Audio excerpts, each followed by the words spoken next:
এই মুহূর্তে সব থেকে তাজা খবর শিলচর সংবাদের পর্দায়।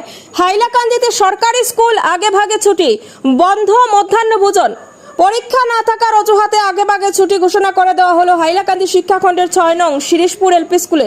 দুপুর 12টার মধ্যেই বিদ্যালয় বন্ধ করে দেন শিক্ষক শিক্ষিকারা। ফলে ছাত্রছাত্রীরা বঞ্চিত হয় সরকারি মধ্যাহ্নভোজন থেকে।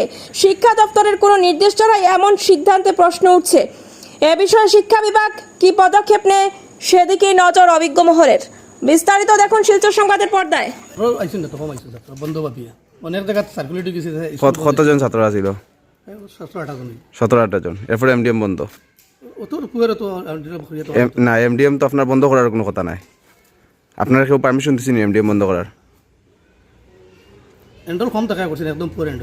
আপনি ডিপার্টমেন্টে কইছেন?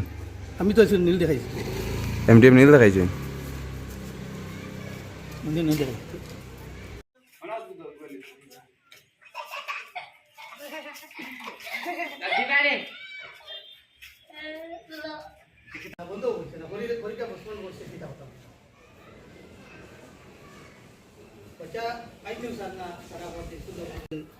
শুক্রবার নানি এর কারণে আমরা দিয়া ও তারা গেছে, আমি এমন রয়েছি। শুক্রবার তো বন্ধ হয়েছে না? বন্ধু না করলা তো এখন তো বন্ধর সময় হয়েছে না?